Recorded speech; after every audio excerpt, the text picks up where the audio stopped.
এইটা রাষ্ট্রে মানে আমাদের রাষ্ট্রে যারা আমাদের উপরে আছে দায়িত্ববান, আমি বলবো আপনারা একটু লজ্জা করিয়েন, একটু শরম পাইয়েন। কেন একটা হত্যা হয়েছিল তো আপনার কাজ, আপনি এটা বিচার করবেন না, আপনার কাছে যাইতে হয় কেন, চাইতে হয় কেন, রাস্তায় নামতে হয় কেন?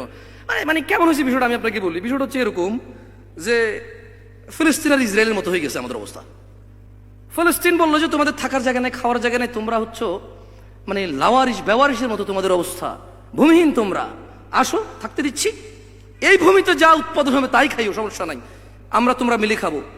এখন ইসরায়েল দখল করে কি করছে, এখন ফিলিস্তিনে বলে যে আমাদেরকে দাও, আমাদের ভূমি। আরে ভাই, মেহমানের কাছে গৃহস্থ বলতেছে ভাই আমার ঘর আমাকে ফিরিয়ে দাও।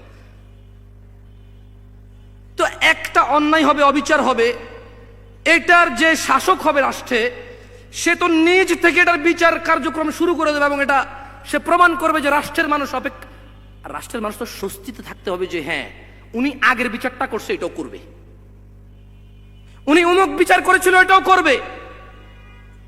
আমরা দেখি নাই এদেশে মানুষ শেখ হাসিনাকে আম্মাটাকে বিচার চাইছে তারপরও পাই নাই। তো এখন কি আপনারা পুরুষ আপনাদেরকে আব্বাটাকে বিচার চাইবো আমরা এখন? তা আমরাও ডাকবো না আব্বা, আপনি ভাবিয়েন না কিছু, আমরা জানি আম্মাটাকেও পাই না বিচার, তারপর আব্বা ডাকলেও পাবো না, আমরা আব্বা ডাকবো না। আপনারে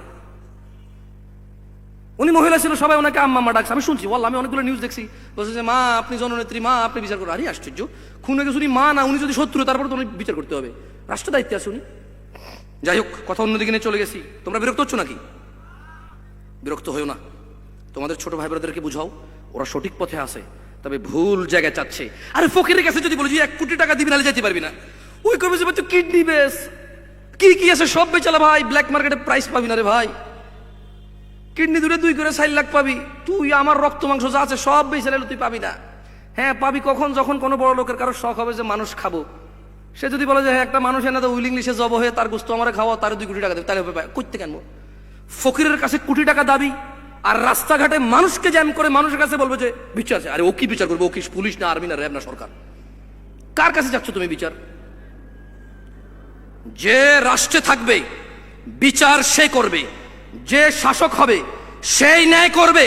যদি সে না পারে, সে যদি জান্নাতকে ভালোবাসে, আল্লাহকে ভালোবাসে, জান্নাতে যেতে চায়, সে বলবে ভাই আমি দায়িত্ব নিয়ে পালন করতে পারতেছি না, আমি গেলাম, তোমরা তাকে নিয়ে আসো যে পারবে। এবারে যে পারবে সে যাবে, আল্লাহ আমাদেরকে বোঝার তৌফিক দান করবে, বলো আমিন। এই যা বলছি এটার মধ্যে যা ফিতনা আছে, আল্লাহ আমাকে বাঁচাক, তোমাদেরকেও বাঁচাক। বাইরে তোমরা বাইসে যাবে, আমি কি হবে আল্লাহ জানে। তাহলে আবু হুরায়রা রাদিয়াল্লাহু আনহু কি বলছেন? জান্নাতে যাবে প্রত্যেক কোন মনের মানুষ? কোন মনের? নরম মনের মানুষ। সে কি আসবে? ততক্ষণ কি আমি বলতে হবে নাকি এর আগে ছেড়ে দিলে চলবে? আলহামদুলিল্লাহ, নিয়ে চলে আসুন। যেমনি আমি শুরু করছি রাজনীতিকে, আল্লাহ আর একটু বলে সব বরবাদ হয়ে যাবে আমার। আউযু বিল্লাহি মিনাশ শাইতানির রাজিম।